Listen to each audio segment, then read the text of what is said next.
All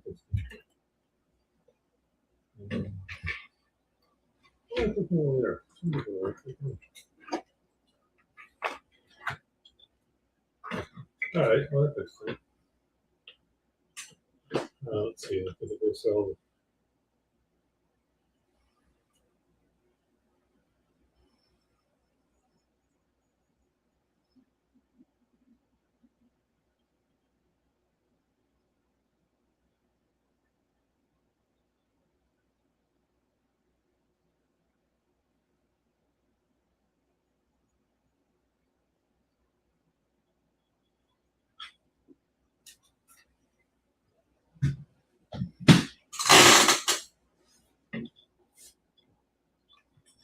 All right.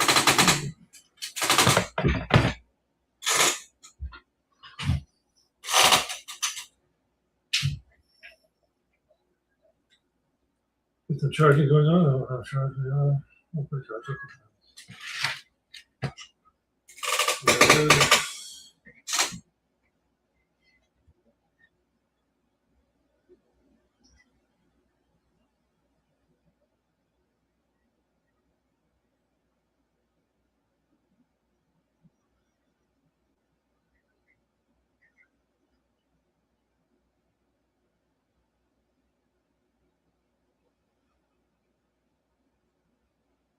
Check, check. Okay, so not loving the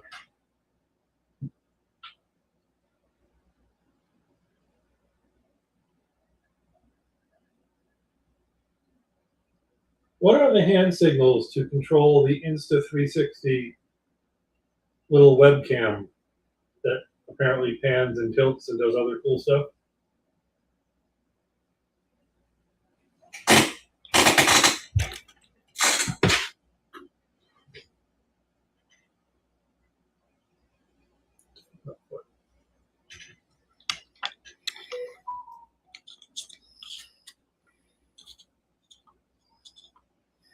Hi.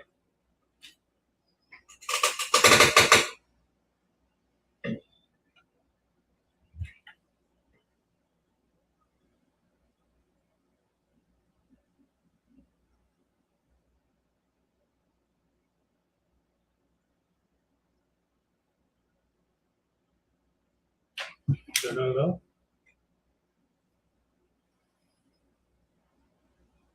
Okay, I don't know. It's there. I really feel like it should zoom better.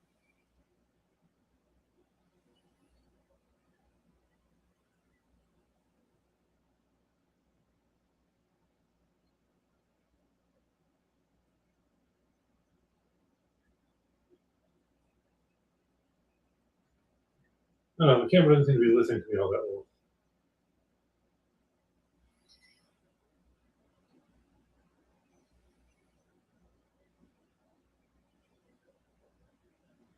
It's actually not horrible though.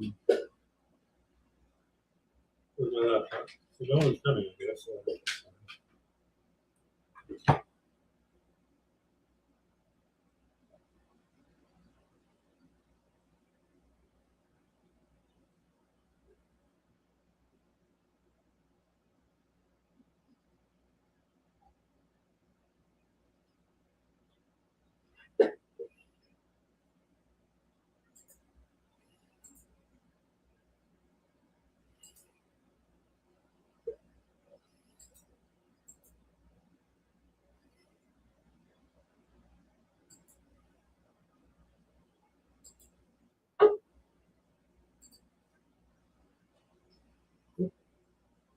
Hello.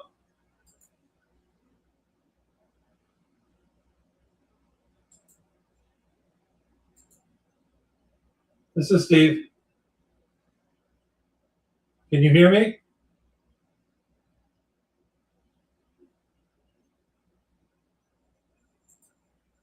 Can you hear me okay?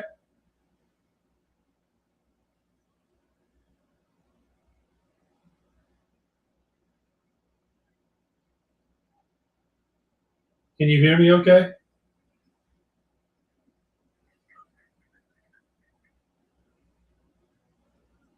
I'm not hearing you for some reason. Let's just check.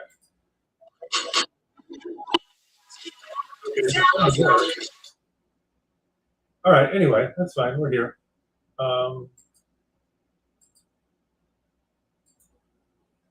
Just getting some things set up here for this, which is perhaps,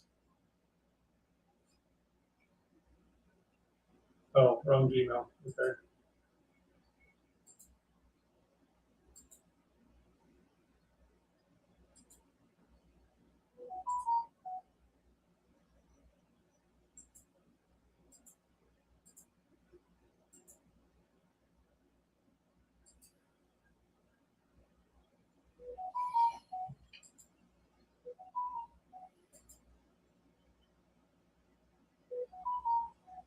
Okay, I got your message. Thank you. Yeah, that's fine. You can stay mute. No big deal. This is the first time I'm using this office setup. We just moved in the building, so this is really most of what we're doing here is testing and getting it done. Yes, I have my phone. Yes, it's me. Fine. We're fine with updating a password. I don't care about that. Get me the Gmail if I want to open. The main purpose for this training, besides just testing my office, I had my students here at 4, but their portion of it only took about 15 minutes because I was just straightening a couple of them out on some things.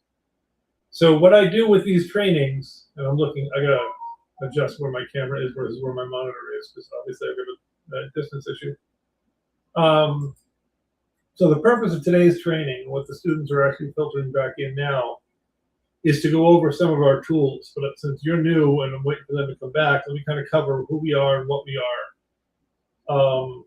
And I definitely don't want to lower that TV. Okay.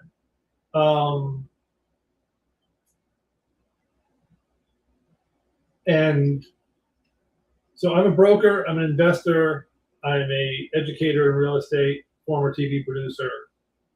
And what we're doing on these trainings, this is part of our Asset Mastermind real estate investing course. We officially go Tuesdays, Wednesdays, and Thursdays. And our free JV team is Mondays, which are basically cold callers, finding sellers. And Fridays are kind of where I kind of screw around a little bit and do as needed backup trainings. And today is substantially getting the office figured out and set up and so on and so forth, and just deciding whether we want to put the effort into lowering that monitor or not. But the primary thing that we teach within the Asset Mastermind education system is how to be a real estate investor. Everything from how to be a landlord, how to be a flipper, how to be a home developer. And we'll use your property in Texas today as an example a couple of times. We also have a mobile home park we're transacting in Oklahoma. I'm always watching for monitoring for messages regarding to that one.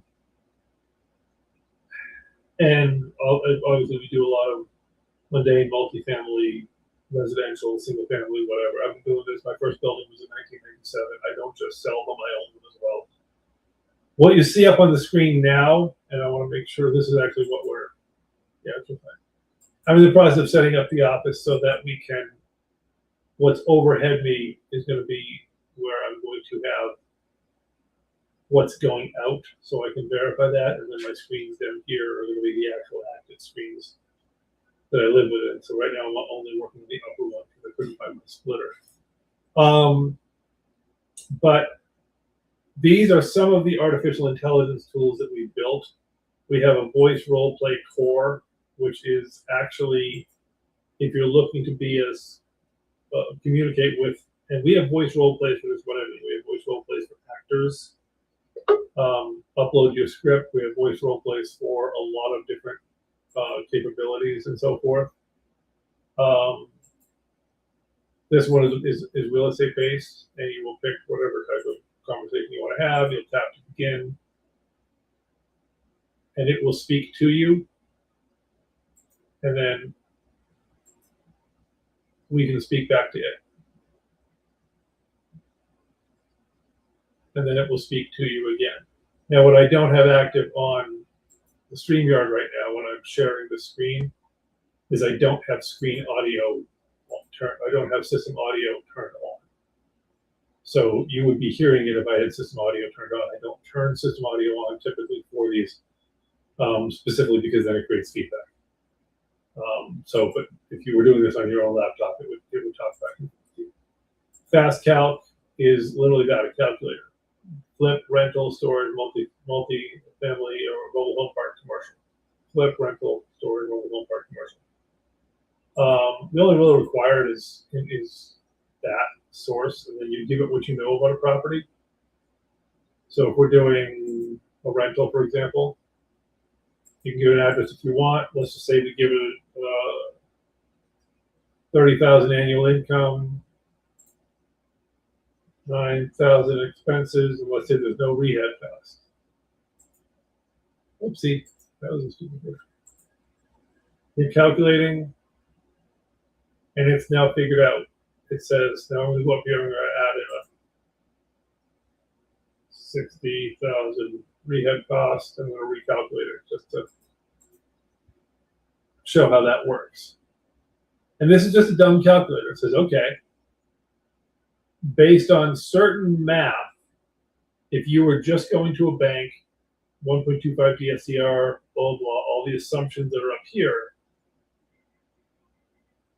these are the values. And here's how it works. Bank only, rent of 30,000, hard cost of 9,000, NOI is 21, multiplier based on the interest rates and everything above is just worth 168 when it's finished, based on the assumptions we put in. Sorry, I'm looking over your head because I don't have my monitor set up right yet, but anyway. Minus 60,000 rehab, minus 10,000 wholesale, there you go.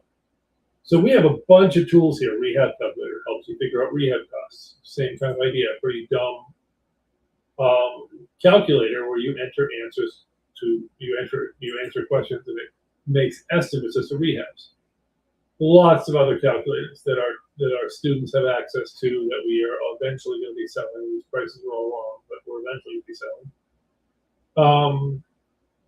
And driving for dollars. One of my favorite ones is property walkthrough. You can say, oh, I'm walking through a single family today. Start walkthrough. And you're on the phone, your phone questions, here's your property basic questions. And here's when you're on site. It asks you all the questions, you upload some pictures, you answer some questions. And all it's doing at this point is saving the data for you to deal with when you get back to wherever. These are a little fancier. Picture rehab looks at your pictures, runs some analysis, makes a repair estimate based on pictures. Deal evaluator, it's another look at it, not as a mathematical solution, but as a advisor, I guess, for lack of a better term. Given what you told it about your goals and your life and whatever, and give it what it sees in the market trends. This is where it says, oh, well, self-storage in your part of Texas, Autumn, is a great opportunity. However, you're in a very rural community and there's, 5 houses in the first 5 miles. These are your risks. And it's going to talk you through a little more than just the map. The Baby Analyzer is now pretty cool and will be very cool. And it's really, it does do all the different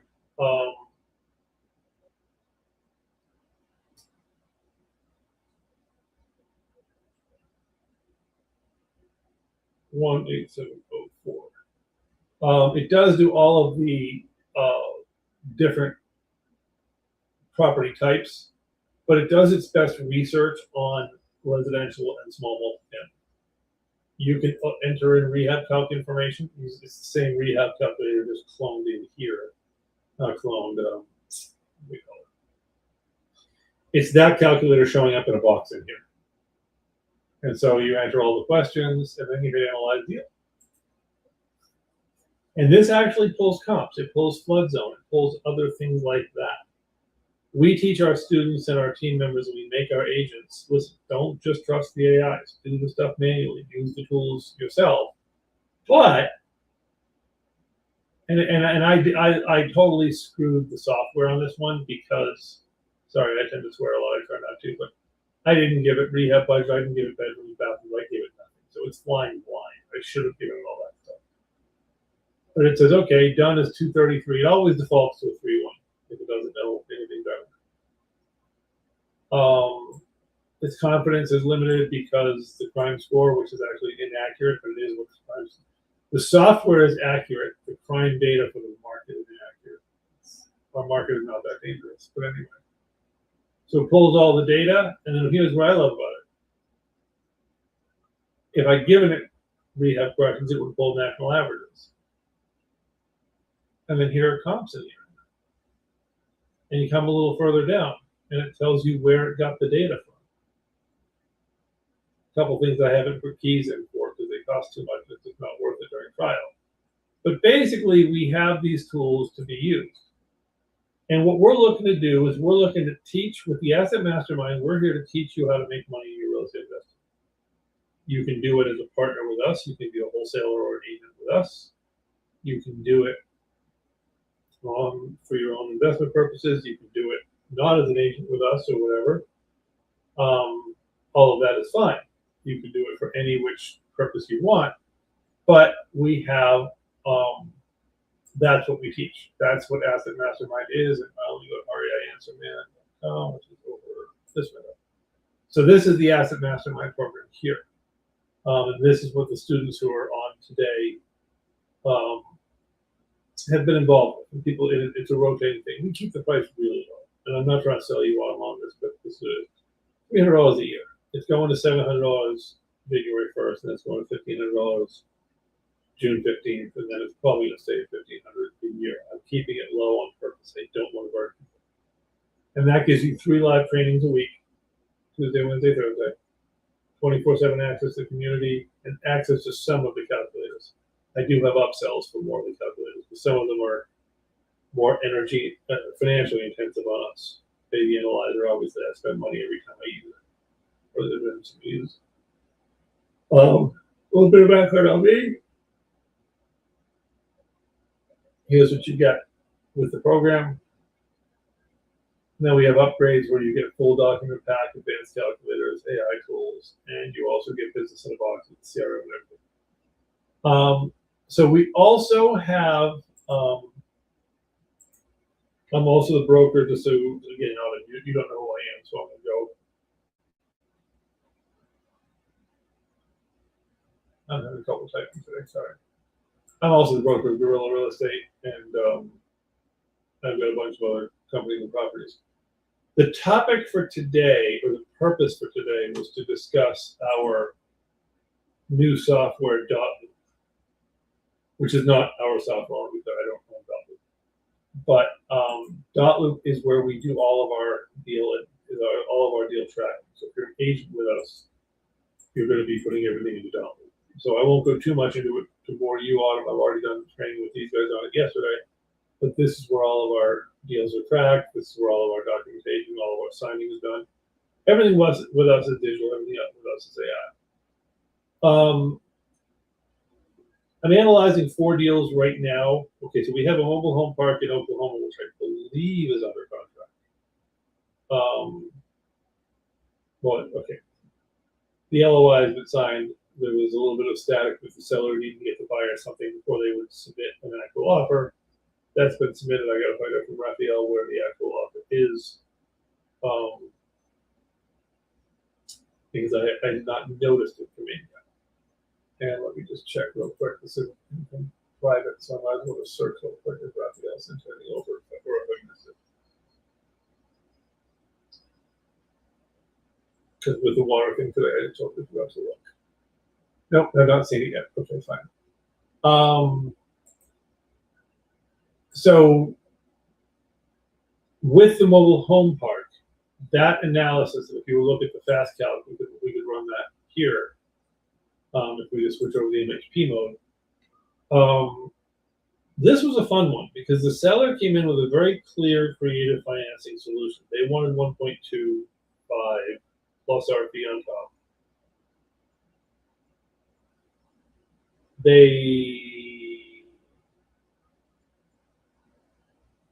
wanted to sell or finance a lot of it, like $1 million of it, and 250 down. It was a very attractively structured offer. I personally panned on it because when I ran my numbers based on a mobile home park of that size with park-owned properties, my maintenance vacancy management pad that I personally require. And if you look at, I might have already looked into it. All right. When I run multifamilies through here, oh good, it did come back. I have 3 different ways I run the math, and I have 20%. I have nothing off for maintenance vacancy management. I have 20, and I have 33. This is me. So personally, I told Garrett, I'm a player at 900. All in. I know. I give you 250, you hold the rest, we're done. He didn't like that. So we ended up putting it on the market. Got an offer from us, which was a different structure. And that's a lot of where I come in. My students and my agents are finding the deals, and I come in on the complicated stuff. I come in on the, well, is the seller finance better? Is the partnership better? Blah, blah, blah. So we run the numbers and we do market research. We look at highest and best uses for the property. We look at lots of other factors. What we do for self-storage, mobile home parks, how should we subdivide it? Coming to an empty land piece like you have, Autumn, we are looking at it. This is kind of how I got to my semi-final answer with you. Nothing been final, but my semi-final answer with you because how do I put this? First of all, you have a lot of acres. You have 24 acres. Now, we haven't gotten into topography, how much of it is wetlands, how much of it is all that stuff. We have to talk about that. That's something you and I need to talk about offline. But assuming 24 is buildable, we looked at what are comparable houses selling for in your neighborhood. 250, 350. Yes, they go higher. They certainly do go higher. But the average 3-bedroom, 1-bath. I didn't get into what if you build something that's more tuned for a higher income property. It appeared like the median income was around 100,000. That was my Tract IQ resource for self-storage. So that gives me a land price for residential development. Now that doesn't mean that a local residential developer might not say more or less, because they have more expertise in the market. If you hire me as your broker, we'll do more in-depth analysis. Whatever, fine. We will find out the highest and best use for the property. Short of doing an appraisal, we might talk to you about having you pay for an appraisal, but probably not, because they can get pricey on 25 acres over there. I ran it for self-storage. Self-storage is very interesting. You've got a growing population. You've got an expanding road base right in front of you. So on and so forth. It's a very interesting opportunity. There's not a lot of supply in the self-storage market. It's moderate. It's in the 5. So locally, there's nothing. Within 5 minutes, it was nothing. Within 10, 15 minutes, it was 5 to 7 per capita square foot supply, which is low to moderate. The average American needs about 7 to 9 square feet of self-storage per person. So there is a value in that to a self-storage developer like myself. Mobile home parks, maybe, especially a nice tiny home community. When you're looking at median incomes in the 90s, you probably aren't looking at putting up some tin shacks. You're looking at putting up, a nice container home, mini home. You're not looking to make people feel like they're a mobile home. Are there commercial applications? These are all the things that we analyze for you. And because you're in an unzoned or a semi-unzoned community, we've got a lot more flexibility. Probably whatever we bring to the municipality, if we even had to, it's going to be a no-brainer. So we then make the analysis and say, okay, on average, property is currently worth this. I have not gone in deep on the comps on the land comps yet. I'm waiting for my land OS expert to. That's another app that we have access to, but I'm not the expert at it. To get back, but whether or not your 1.3 comp bears out, we have to get back. We have to look at that. Because right now, when I did a quick look-see, I saw listings in that price I didn't see sold. So this is what we do when we approach a commercial deal, a large land deal, is we look at it from all different exit strategies. What's this land going to be worth this way, that way, the other way? And then we back into it. I was just called 2 deals I ended up not doing with this gentleman. One was a $3 million high-rise development, which is kind of in the Dominican Republic. And this other one that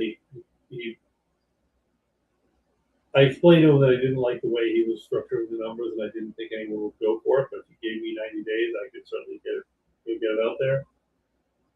He pulled that on. And the same thing, he called me yesterday for a $100 million development, but he needed the $100 million within 4 days. I said, well, that's not realistic. Do I know the people with money? Yeah. Are they going to be throwing their $100 million out without looking? No. But we do these kinds of things a lot, and if you were to become a student or investor with us, there's commissions on every deal. The JV with you, whatever. If you're a student and you're running your own business, you don't need a JV with us. But if you did, it's commission based. We're always in that area. So the way we would market the property is we never assume we are the only buyer. So we'll tell you, hey, listen, you want a quick cash sale to us if you don't want us to go through the process of finding you the best solution? Here's our number. And it's always going to be a number that's going to be the lowest, and it's probably even a number that frankly will offend you a little bit because I have my pads and I put in very strong pads because I screw up enough with them. I don't need to burn it the other way. And then we go under a brokerage agreement. I'm not a Texas broker. I'm a Pennsylvania broker, but in commercial, it's much more fluid. And sorry, just to make sure that wasn't the deal analysis here.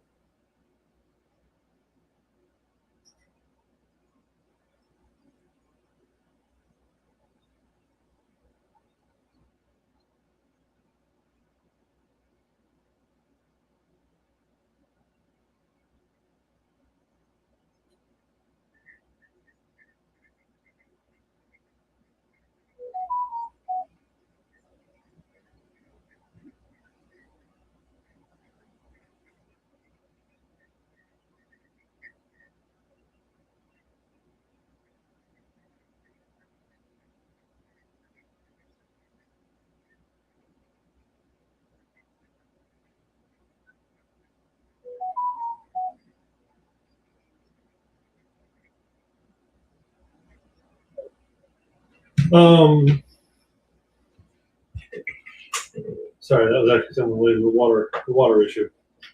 It's amazing when you call these people for, hey, I need someone with a shovel and a sledgehammer to come dig a hole.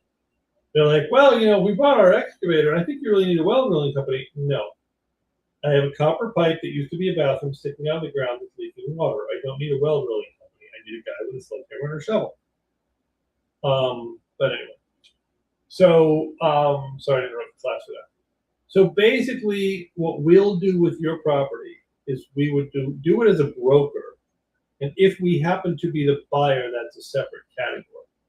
And the reason for that is I don't want to undersell you. Now, if you came to me and said, hey, I need to sell this thing at 30, I'm in trouble. This is a conversation you and I should have offline. I shouldn't come here. Then, okay, great. Then I'll give you the sort of the quick cash offer, what I'll call the sacrifice price. But I'll tell you, if you go that way, you're sacrificing money for time, speed, and efficiency over price because everything's accelerated. There's only 3 things in any real estate deal: time, price, terms, and timeline. So I always say that.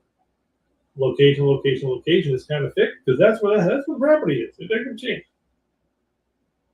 Price, terms, and timeline. If you want to stay with your price, you got to scratch on at least one of the other 2.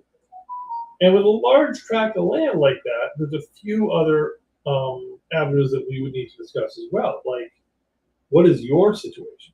I used to work in the land conservancy field for a land conservancy, and I founded a nonprofit. And we could look at this and say, okay, are you in I want to cash out the land?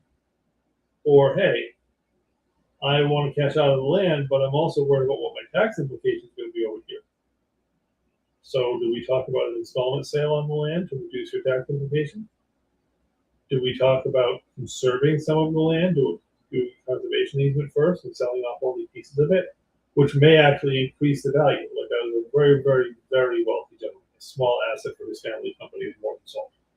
So they're at a different level.